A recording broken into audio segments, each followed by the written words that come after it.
It was half accidental that I was on this huge show. I wanted it. I wanted some real success, and part of me enjoyed it. Part of me was really disoriented by it, and wanted a different kind of success, or wanted it to go away, and wanted more of it. And like, I mean, it just brought up all this stuff in me.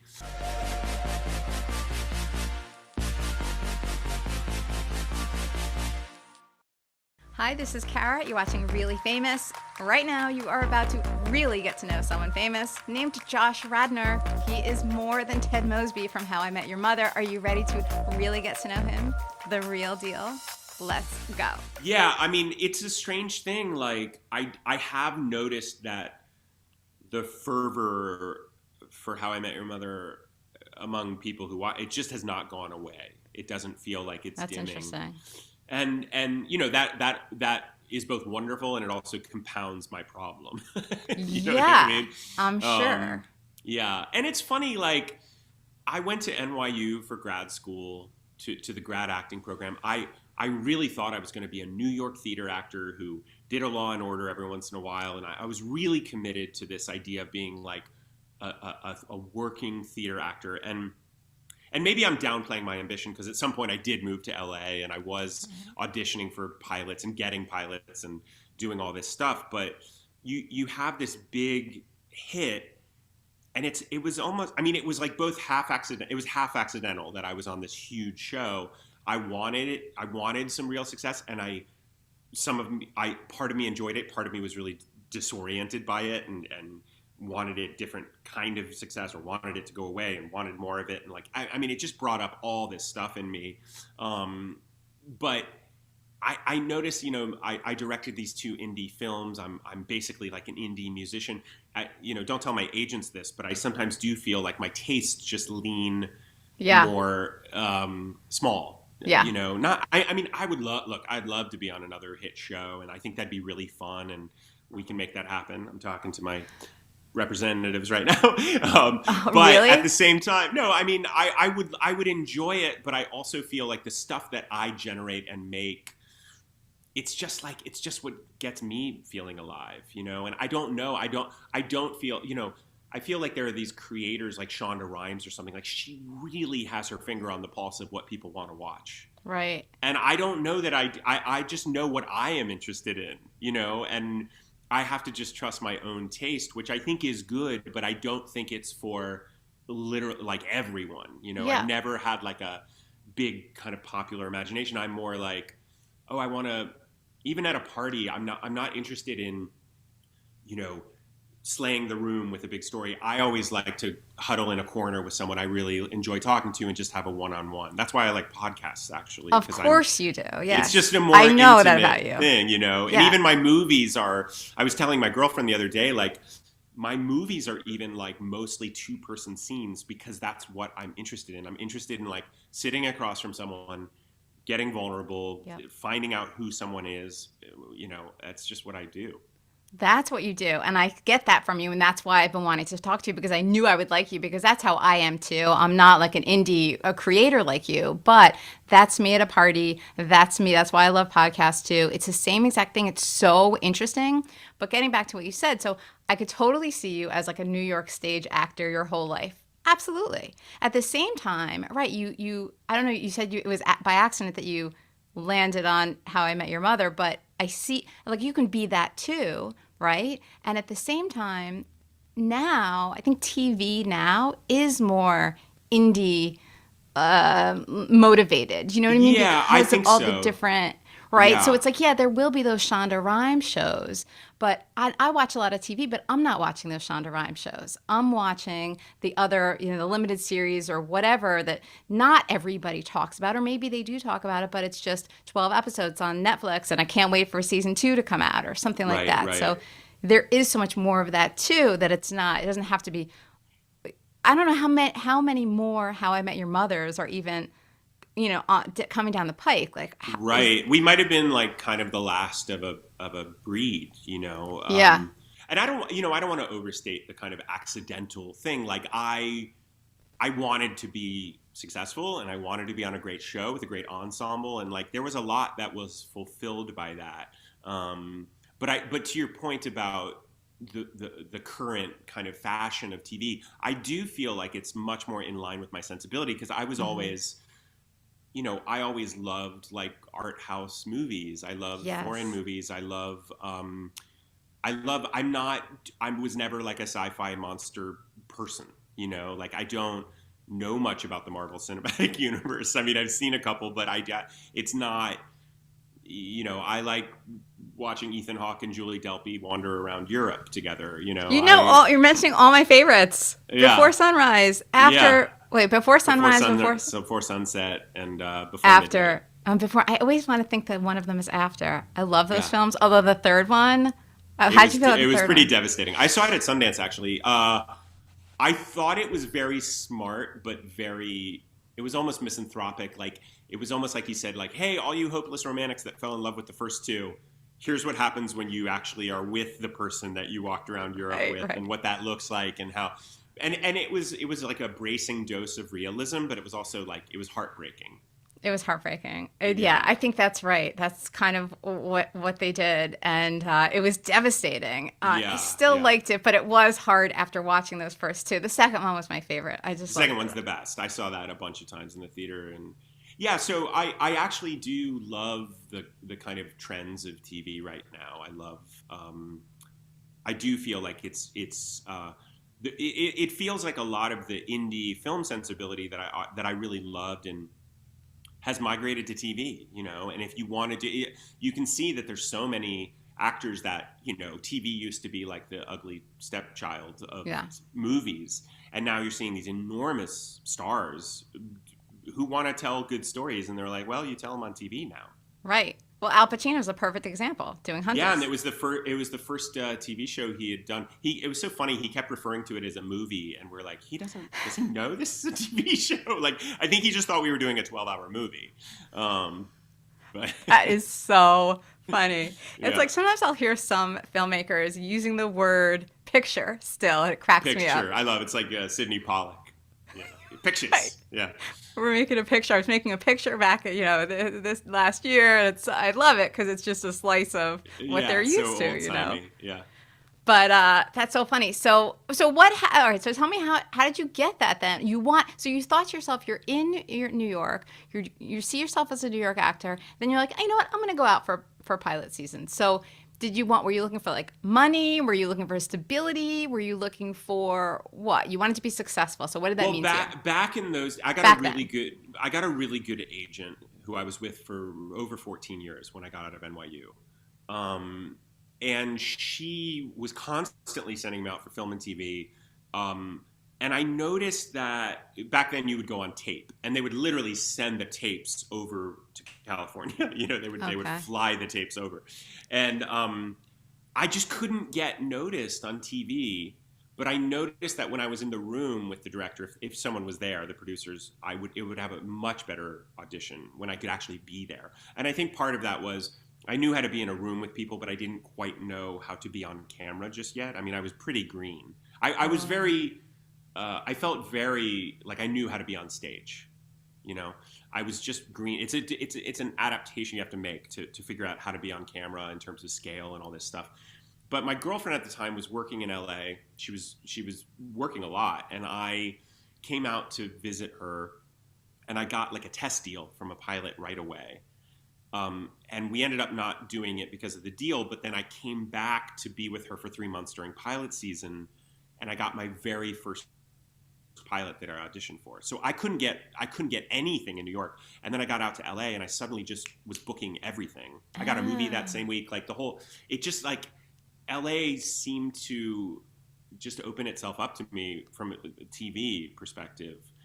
And the West Coast office of my agency really wanted me to stay out here. I ended up getting fired from that pilot, speaking of firings, which I've talked about a bit, but which ended up to be a totally fine and great thing for me because, well, we're here talking and everything worked out. But it really thickened my skin and taught me just how to take a punch, like how to not leave the business when something like that happened. So. And then about a year later, I was on this Sally Field show called The Court, this John Wells show that was really exciting. And we shot 6 and they aired 3. And then and then canceled it. And then I got The Graduate on Broadway when I was 27. So I was starring opposite Kathleen Turner and Alicia Silverstone. So it felt like there was a lot of period, like lulls and months of unemployment. But when I look back, for an actor, out of school in their 20s, like I was working quite a bit. I was starring on Broadway 2 years after graduating school. So Yeah. And then I did a couple more pilots. I think How I Met Your Mother was my fourth or fifth pilot. I was always doing plays, and so I was staying really busy. I got out of school in '99. So in 2019, when I was filming Hunters, the first season, I realized that I had made my living as an actor for 20 years. And there was something about that marker that felt really special to me, because it's such a statistically improbable thing to be able to do for that long. And for all my griping about, I should be here, or I should have done this, or like, you're still like, look, if you have not had to have another job besides acting in 2 decades, like you're actually doing it, Right. So I was really heartened when I realized that it had been that long. Yeah. Yeah. And no shoulds. You're not supposed to. There are no shoulds. Oh no, the shoulds are the worst, but I still have to battle them in my head. Well, that's because you're human. That's what we do, right? Yeah, I mean, if we didn't question and analyze and look and whatever and criticize ourselves at times, I think that maybe you wouldn't get anywhere. But there's a balance. And that's why the How I Met Your Mother, none of that's accidental, because that's actually what happened. I adored so much of that experience, and some of it was really hard. But it's just, it puts you in a very strange club, right? Like I remember at the White House press correspondence dinner, I had a really, really nice conversation with Matthew Perry. And there was this kind of like understanding of like, we both went through something disorienting and strange, and he had it, he even asked like, how many viewers do you have a week? And I said 10. He's like, we had 10 million. He said we had 30 million. like he had like a whole other level of it. But there was kind of a shorthand we could speak with each other about the weirdness of people calling you by a name that's not your name, or just feeling like there was this this strange kind of claustrophobia that descends. But I've done my best to really just try not to feel hamstrung by it and move into areas that are fun for me, just to stay interested. Yeah, that's so hard too. And I imagine if you know how many viewers are watching all the time, I don't know how that feels. How does that feel? That must be pressure too. It's not exactly, because you actually feel it more in a play. Like if there's 500 people in an audience live, you'll feel that much more than you will knowing 10 million people are going to watch a TV show, because the experience of making a TV show is actually quite intimate. The crew after 9 years. The crew super well. You've met their kids. You're spending all day with them. You walk in and everything is designed for your comfort, right? So when you're filming it, you're just having fun and making each other laugh and doing the thing. And then it gets beamed out all over the world, but you're not really thinking about that until you walk down the street and people stare at you, and then you realize like, oh, that's why, that's what's going on. Yeah, I can't imagine. Right. And that you still look like you don't look exactly like Ted, because, you have the beard and everything and you look good. I'm not saying you didn't look good then, but but at the same time, you still look like yourself. So people probably still pull you aside and call you Ted, right? Well, I answer more kindly to Josh. like if anyone's listening and they want to have an interaction with me, like calling me by my actual name goes a long way, Yeah. And I don't really answer, like if someone shouts it across the street, I don't really answer to it, because I feel, I don't know, that maybe I just need to get over this, but I feel like it's a little bit insensitive. Like there's this weird, or when people get angry at you for something that happened on the show and you're like, dude, I was contractually obligated to say those lines. Like, you think that was me? Right. Like, it's such a strange thing. Like, so weird, right? We know it's fake. We know that it's a world created by writers and edited together, and yet people get so invested in it. And at the same time, some people say to me, well, you couldn't have played that role as well as you did if it wasn't a part of you that you were revealing, which I think is true. But at the same time, I would say that for any role I did. Like I did a Broadway play right after How I Met Your Mother called Disgrace. That was a great experience. I did it for about 9 months or 8 months on Broadway. And I played like a really ethically questionable character. I mean, he was a very charming, but ultimately was revealed to be very selfish and just a slight nasty streak.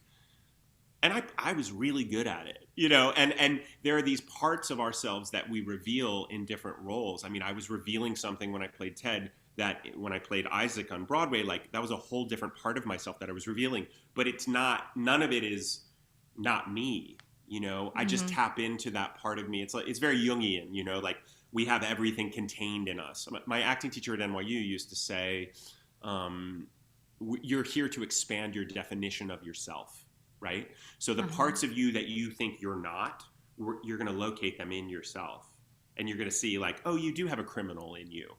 You do have a needy person. You do have a strong person. You have a hero in you. You have a villain in you. Like I think the best villains are the people that play them as if they're the hero. Like all villains think they're the hero of the story. Yeah. Right? Yeah, that's true. It's so interesting. And I have heard things like that before too, but it does seem like that's very, you seem like a very self-analytical person, right? So you look inside yourself a lot is what I get from you. I don't know if that's true. Is that true? Well, it's not even like I decide, like I'm going to look inside I just think Yeah, it's how I'm wired. it's natural. That's Yeah. what I mean. You're wired Yeah. like that. Exactly. Yeah. That's the kind of person that you are. So, Yeah. which is probably why you come across and you're vulnerable in that way. But that's also interesting too, because so you're putting yourself out there with these roles, with these different sides of yourself. And so I was kind of thinking to myself as a musician, right? When I see you playing, that seems to me also like you have to really be so vulnerable to share yourself in that way. It seems even more exposing. Like I would feel like that would be even harder. I don't know. I'm not a musician or an actor, but it is interesting to me that you're really putting, like you wrote the lyrics of these songs, right? You wrote Yeah. all the songs, you're singing them all, you're new to guitar, relatively new, and still you're just putting that all out there. Your emotions, these are emotional songs. I love them, by the way. Oh, that's so nice. I appreciate that so much. Thanks. Yeah. And so, but I feel like, I wonder what that's like to put yourself out there like that in that way. It's got to be hard.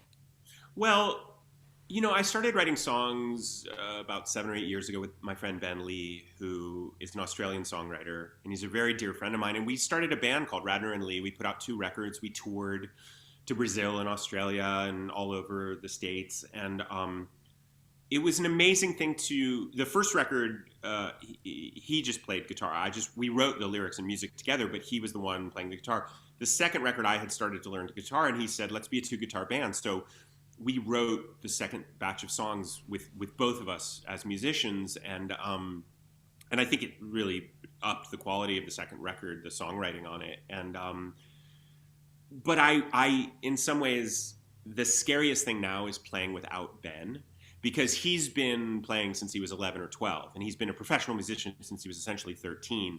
So that's how I thought it should be done, right? Like you start when you get your guitar when you're 11, and you have the band in your parents' garage, and that's how you do it. So I was protected from some of my imposter syndrome by being next to this world-class musician who'd been at it for so long. And the scariest thing has been saying, well, I'm writing these songs on my own. Like these are songs I wrote by myself. And my friend Ryan Dillmore produced the record, and he helped bring out such a full sound to them.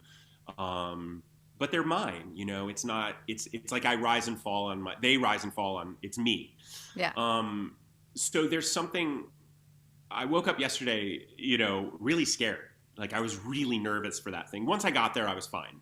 And I felt really relaxed while I was doing it. But I have what a therapist called anticipatory anxiety, right? Like I get very nervous before things. But once I'm doing them, I'm fine. It happens when I have to do a live performance, talk show, like anything. Yeah. I do a lot of pre-sweating, right? And that's just my process. And I wish it was less fraught, but it's just how I'm wired. But I feel comfortable with a guitar in my lap playing songs that I wrote because I believe in the songs. So that inoculates me against some of the fear. Like, I think one of the reasons I'm gravitating towards songwriting and what, writing and directing and like being an actor, there's two things about being an actor. One is you have to wait for permission. You have to wait for the call for them to say, hey, come do this with us. I can't wake up every morning in my house by myself and say, like, I'm going to act. Like you need to be invited, called off the bench, right? So that was something early on that I started to feel the powerlessness of that, the waiting, I didn't like it. There was something in me that was more of a self-starter, that I wanted to wake up every day and be able to be creative, and that's why I started writing. It was just like it gave me the ability to I was making enough money, I didn't have to have a day job, but I had sometimes hours and hours and days. Yeah. So I started writing, and that led to filmmaking and writing essays and all this stuff. And now, as I've gotten older, I have a song I wrote for my birthday last year, around my birthday, and I called it Joshua 45 to 46, which looks like a Bible verse, which I really like. But what it really means is it's a song about me turning from 45 to 46. And there's a line in there that says, I started writing songs when I was just north of 40. I try to write some every day. I wish that I had started sometime in the 90s, but I'm not sure I had much to say. And I think it really speaks to this idea that even though I have this hang up around starting it late, I actually have some stuff to say right now. I've been dinged up enough. I've had success. I've had failure. I've been heartbroken. I've broken people's hearts. Like life will season you, right? And by the time I think you get to your mid 40s, it's like you've tasted a lot. I'm not done. I've got a lot more to go, but I've tasted enough that I'm more interested in my own take and my own words, like sharing and that doesn't mean there are certain, like David Weil, who created Hunters, he has a vision that I do not have. I would never have written Hunters, but man, I am so happy to be a part of it, right? And so there is still a part of me that, like, if I can find someone who has a vision that I don't have, I am happy to be an actor in their, a player in their orchestra. But when it comes to the stuff I'm making, I just love writing. I love the kind of classic writing thing of getting very specific, and the more specific you are, the more universal it becomes. So I love writing songs that people can affix their own narrative to, or it can, because I've had such a deep relationship with music over the years, and such a soulful, connected where music becomes the soundtrack to your life. Right. And I always thought people who created music and wrote songs had a superpower that I could never have. And once I discovered I could do it, I can't overstate how exciting it is to me. It's just it's the coolest thing. That is very, very cool, right? Because it's so powerful, and now you feel like, whoa, I can actually generate that myself. But I do think you're right. There's a reason you weren't doing this in your 20s. It's something that you've evolved over time, and so the way to express yourself has evolved as well. So, So speaking of evolution, so we kind of talked about your career evolution, or your creative evolution, I guess. What about your personal evolution? So, like, looking back, how do you feel like from 20-something to, so what, you're 47 now, 48? I'm 46. 47? You're 46. So, like, how do you see the progression of yourself, the evolution of you personally? Wait, there's more. Josh opens up about a lot more, including what he's learned about relationships, friendships, and himself. Stay tuned for part 2. It is coming up next. I put a link down below, so you can just tap on that, or you can tap on this card right here. If you like this video, please tap the like button and leave a comment. I love to read the comments. I want to know, what do you think? What did you think of our talk? What do you think of Josh? What do you love about Josh? Let me know. Tap on that subscribe button so you're notified when I drop more real talks with famous people like Josh.